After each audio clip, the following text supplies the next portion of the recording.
I'm back with more Planescape.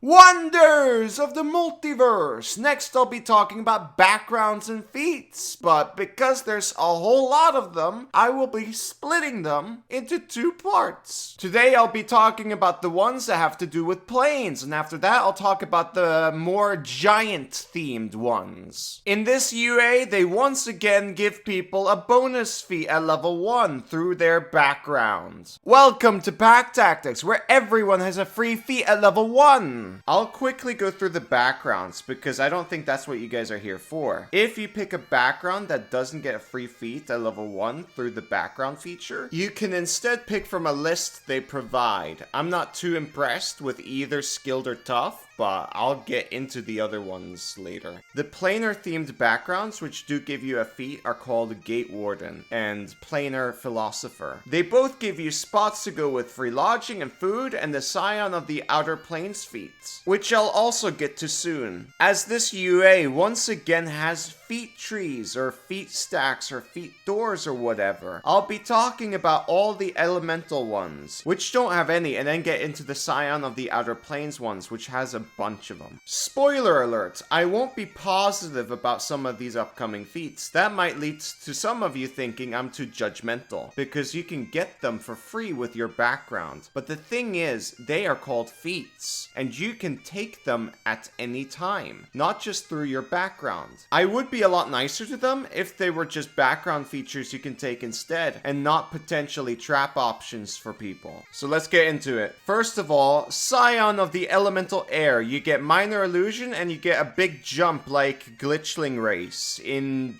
the other video, but only proficiency times per long rest. I don't think minor illusion nor the big jump is terrible, but all in all, it's not a great collection of features. I think even if it was a half feat, it would need buffs. You'll be noticing all of the elemental ones get a cantrip, by the way. I don't think that is good game design, but we'll go through it. Scion of the Elemental Earth, you get Druidcraft and proficiency times per long rest. You can give yourself or a creature within 30 feet half cover as a bonus action. I'm a huge fan of cover, but I don't think that giving someone +2 AC and +2 dexterity saves around 3 to 4 times per day, together with Druidcraft of all things, is very good. If this had Mold Earth, I would like it more, but even that would not make it a strong feat. Also, do keep in mind that this doesn't stack with other forms of cover. Scion of Elemental Fire. You get Dancing Lights, which has like one niche of some kind of usefulness in the form of War Mage Wizard, but is otherwise super bad compared to Lights. They get another cantrip, Produce Flame, and get to cast it as a bonus action, proficiency times per long rest. This sadly amounts to very little damage added in a day. I don't believe either of these features are good. Scion of Elemental Water. You get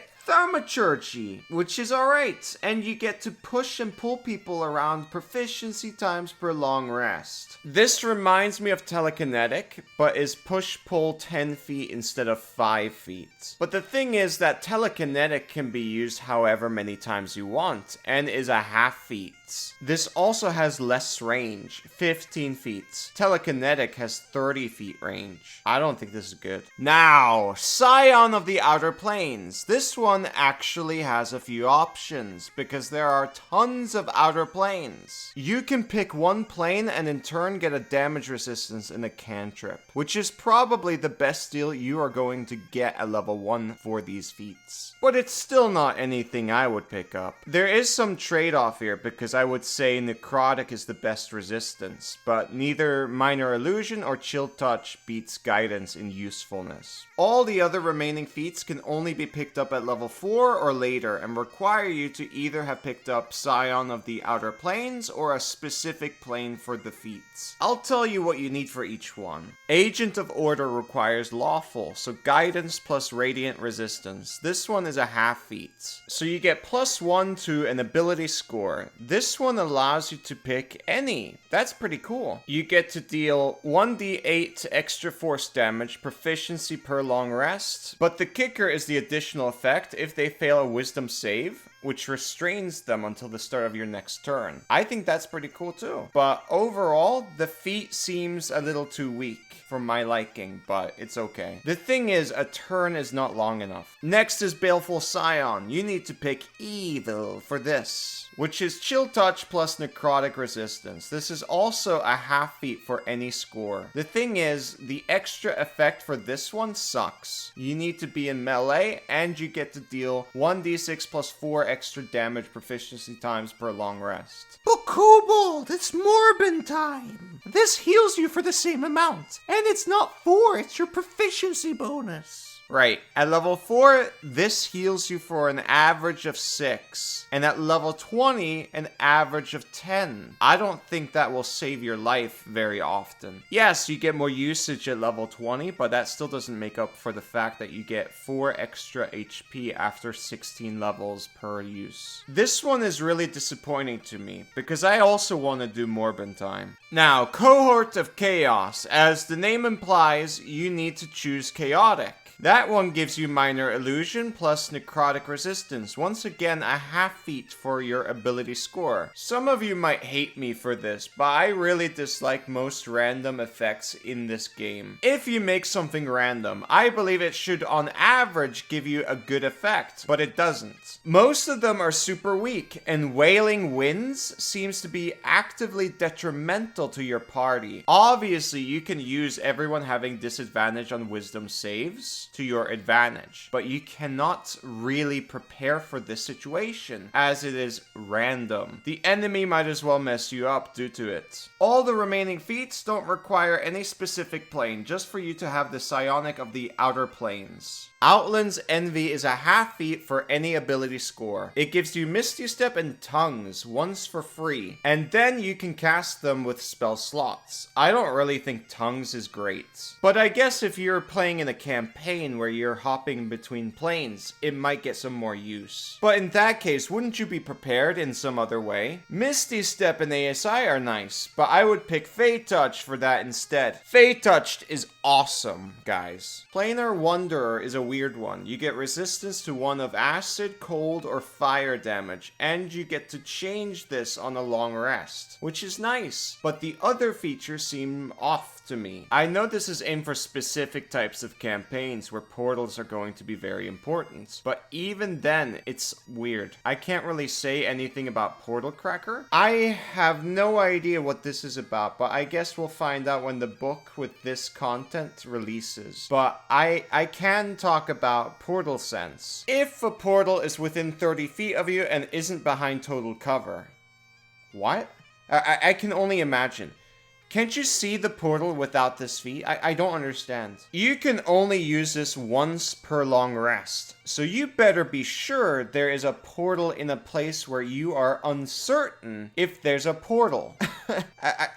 Maybe they're invisible and super hard to find. This sounds like a Planescape thing to find a portal to Sigil, but I have no idea. Kobold, stop complaining! No! Okay, so this might not apply to every DM out there, because some spend a lot of time and effort to allow players to go in a lot of different directions. But I want to get it off my chest. For those that don't have that time, DMs are human and only have so much time they can spend on their campaigns. If you're supposed to go through a portal because the adventure needs you to go to that portal, the DM will probably point you to it through hints. I bet you this feat won't be required for you to continue with your adventure. That would be absurd if you would have to. Secondly, if a portal doesn't help you continue the adventure, it completely derails stuff and ruins the DM's preparation. So finding such a portal also doesn't sound good. I don't like this feat. Last feat, Righteous Herator. Another half feat, proficiency times per long rest. You can reduce damage by 1d10 plus proficiency as a reaction to a creature within 30 feet of you that you can see. Not a fan, because this is not really a very consequential amount of damage that you reduce at the end of the day, especially once you are higher level. I already told you guys this in my healing video. The damage of enemies goes up by way too much for this to be worthwhile. well. This probably does the most it will do at level 4 and quickly drops off after that.